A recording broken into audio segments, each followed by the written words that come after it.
Hey everyone, I am Kristen Cantrell. And I'm Angela Fazio, and we're so excited. This week's guest is Lauren Wendt.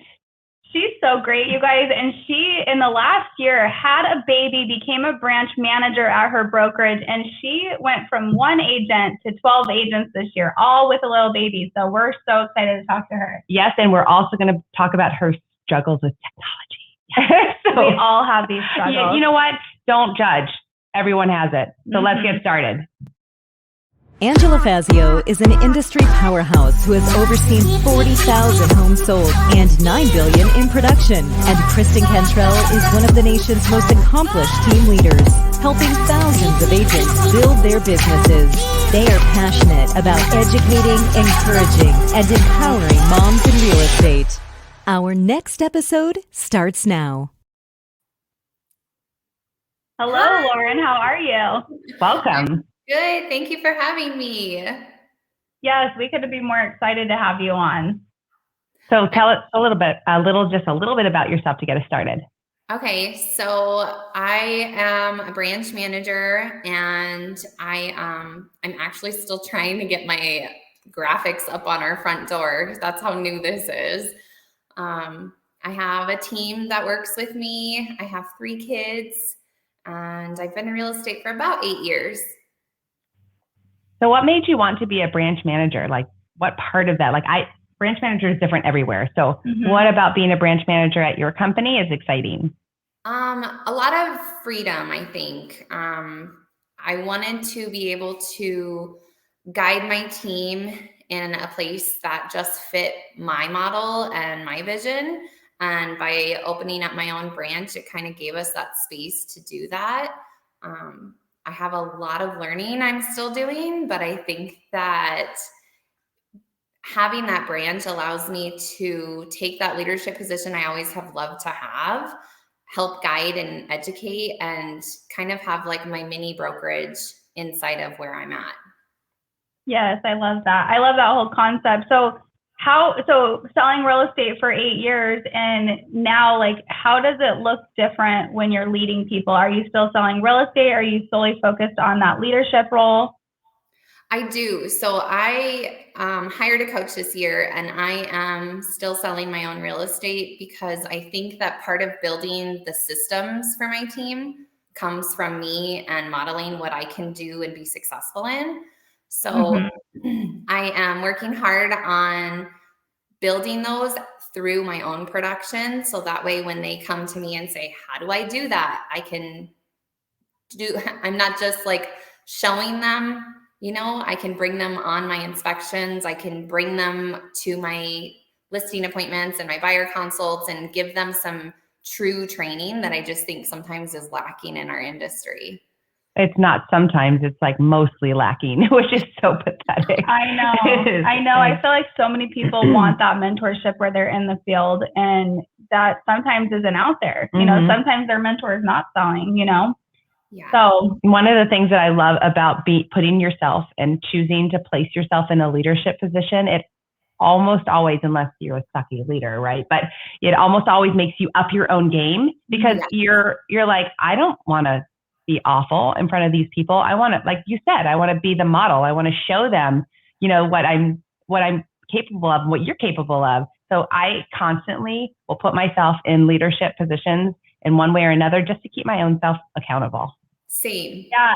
And I feel like having a coach is, I just hired a coach too. And I feel like it's I don't even know what the word is. Maybe you could help me with this, but getting organized and getting your systems in place. I tell her, I'm like, I know everything you're telling me. I tell people this all the time, but it's so different. I love it. I have somebody that I have homework. I have it's so nice. So how did you find your coach, and do you love it? And tell me more. Yeah. So I hired him for 2 reasons. 1, I wanted to make sure that I was being effective in my work.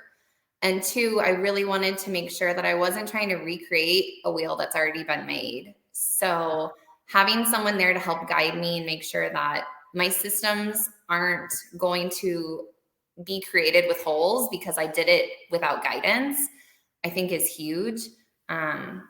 I'm loving it. The accountability is great. He's really big on like waking up early and starting your day. And I just feel like if I'm going to preach these things to the people on my team, that I have to live it. And I'm having success. I agree.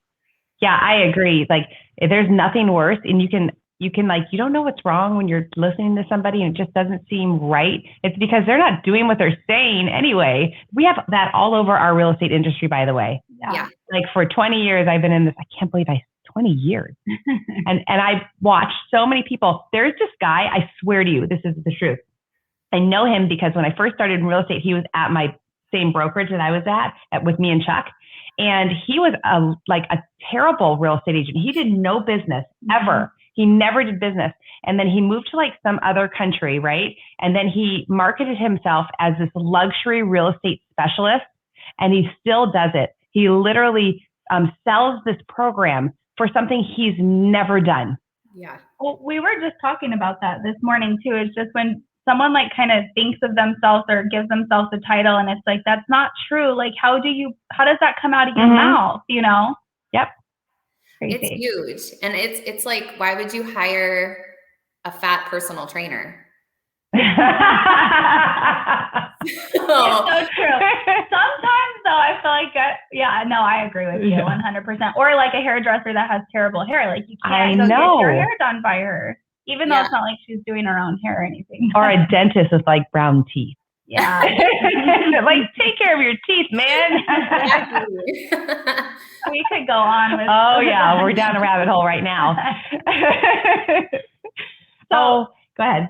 Well, we wanted to talk about your tech problems. Yeah. Because it was so funny. Yeah. Tell everyone what you told us about being 89. That's good. I say this to everyone. And our brokerage has a ton of technology pieces, but I struggle. When you guys have, your podcast, you're like, you may need to have AirPods in. And I was like, I don't own AirPods. Like I haven't invested in that technology yet. So I don't know. I feel like I get by with what I need to, but I am an 80-year-old human on the inside who has like no tech savvy. We all have our stuff. We do. I have a 21, or maybe he's 22, an agent on my team. And I'm always like, can you edit this? Can you fix this? I don't know what I would do without him. You're good on social media. You've got that down. I'm trying. I have a coach. That's technology. So that's all right. That's good. I think you're doing good. Me too. We give you our stamp of approval. Oh my God, we were having the funniest conversation before we went live today. Jackie, I think if you're still watching, you're going to think this is freaking funny. But we were talking about just like where you go and where you have to wear a mask and where you don't have to wear a mask. Lauren goes, it's better than taking off my bra when I take off my mask. It's so true though. Oh my God, that was so good. You're like, oh. I know, right? Yes. But it is like when you get to take off your bra, you're like, oh, this feels so good. But the mask is just like so much better to get that off your face. That is, I'll never be able to unthink that. No. Every time I take off my mask, I will think of you, Lauren. I love it. That might be your quote for our Instagram for Moms in Real Estate. We'll be like, we have to get like a little video of you going like, yeah. Oh my gosh, look what Jackie said. We need a bra optional. I think there are bra optional restaurants. Mm-hmm. I think there are. They're called strip clubs. You don't want it either, though. Oh, no. Oh, my gosh. Everyone gets on here and they're like, I want my quote to be something inspiring and great. And like mine's about taking off your bra. I think it's amazing. It's inspiring to me. Well, that's the whole point of this show. Let's be authentic. If it's true, let's say it. Yes. Okay, so I want to definitely talk about your growth, and that is awesome. So tell us, like, you started as a branch manager with just one person, and you've grown to 12 agents. So tell us all about that and kind of how that happened. And yeah, we can't wait. Yeah, so I had a baby in April, and then in May, I decided to open my own branch. It just felt like the scariest, best option for me. I think that I like to operate with a really full plate all the time. It's just kind of how I function. So I had one girl who is a good friend, and she was on my team. And I had a few people who I have been in contact with, and it just kind of really became organic through conversation. This is what I'm doing. This is my vision. And everyone that's moved over has either been a referral from someone already on my team or a partner in the industry that was able to send them my way because it would be a good fit.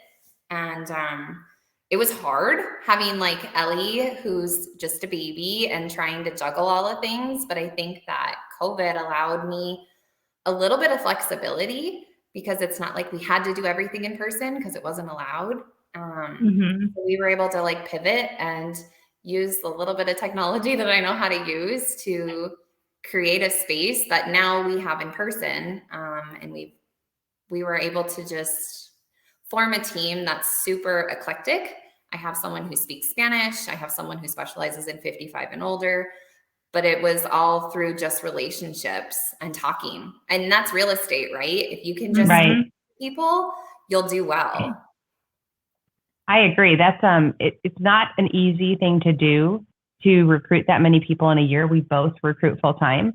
So I commend you for that. But I can hear why that happened to you, because when you have a strong vision and you have like a why and you're clear about that and you can vocalize it to people want to be with people with strong visions and with passion and with a direction and purpose. And so I would love to hear like one day, like I want to hear you pitch me on your vision. And like, it's got to be something special because people are attracted to that. We're all looking for our people. Like, who do we hang around with? Who ignites our passion? You know, who do we want to follow and lead? So you've obviously got a knack for that. That's awesome. Thank you. I think that trust is the ultimate to success. If you can build trust within your clients and your network, you will have success. And everyone that's moved over to our branch is moved over simply because they trust me. Sometimes blindly, they trust me. And then, you know, through experiences, they realize that it was where it was supposed to be. But trust is kind of like one of our core values in everything we do. Yeah, it's such a strong thing. Like, you have to have that trust because, you know, and going back to what you said, like, you're all relational and that's real estate. And sometimes real estate agents don't understand, like, they'll be like, I don't recruit. And I'm like, you actually do. You're just building relationships with people and people join people at the end of the day, you know? Yeah, so, I agree. And I think that not having a fear of saying this isn't a good fit, you have to know and be able to identify and be selective with who your people are. And that it builds a solid foundation all the way around. If you're able to say, I don't know if this is a good fit, but if you're afraid to say that, then you're already going to fail. Because then you just end up surrounding yourself with people. They don't want to be around you. You don't want to be around them. Why would you do that to yourself? Like, that doesn't make any sense to me. Yeah. So true. Well, that's great. If there's any new agents that are out there listening, like, what advice would you give them if they were thinking, or I don't know, if they're struggling, maybe they're not motivated? What would be your advice you'd give them?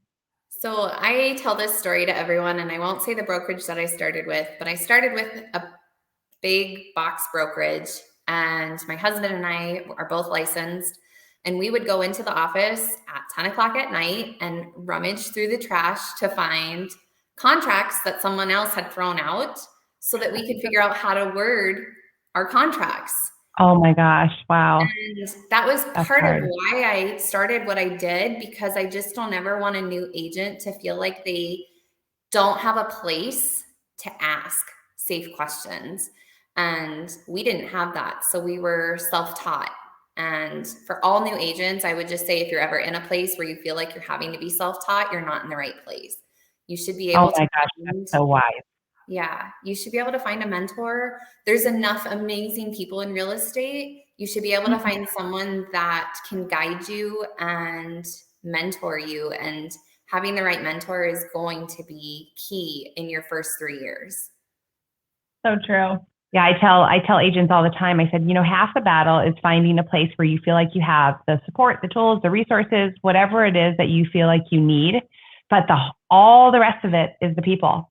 Because real estate's so hard. So I say, listen, you need to spend as much time as you need to figure out who are the people that you would be surrounding yourself with, because you need to be like, oh my God, I'm so stuck. I don't know what I'm doing. Or I just stuck my foot in my mouth, or I did this stupid thing. Help me fix it. You have to be able to be vulnerable in this business, or you can't learn as quickly. Oh, absolutely. Absolutely. That's so true. And you also have to go after it. I feel like sometimes there's, agents that get in the business and they think like, well, they're not calling to see where I am, or, like you have to be the one that's like, okay, I'm going to go to Lauren and I'm going to ask her, can I shadow you this week, or whatever it is, but just be assertive and throw yourself in. Absolutely. Yeah. That's my favorite people to work with are the people who are like going after it. They take a little nugget, they go and do it, they come back and they get more. That's Absolutely. Awesome. I tell everyone that I interview, I need you to call me. Mm-hmm. And I will answer. That is a promise. I will answer my phone. But if you don't even have the drive to call me for direction, then I was wondering what word you were going to use. I know, right? I was thinking a different word. I was too. I had another one, but I was trying to. Oh my gosh, that's so funny. Well, I have no doubt that you are an awesome leader and will continue to be an awesome leader. So the people who you're drawing to you are so blessed. So I'm sure of that. Thank you. Yeah, absolutely. Well, thank you so much for your time, and your wisdom, and just sharing what you're doing, and your lack of technology skills. You got on the StreamYard link. You did good. You did great. Yeah. Well, so just to let our audience know, now every Thursday after Moms in Real Estate, we're jumping on Clubhouse for an episode of Shit Show Moms. And the purpose of that is so that we can tell our embarrassing and awful stories about ourselves to each other, so we don't feel like we're completely alone in our shit show. So jump on Clubhouse and at 10 a.m. Mountain Standard Time, and join us for Shit Show Moms. Thank you for being on Moms in Real Estate, Lauren. Thank you guys for watching, and have a wonderful day. You too.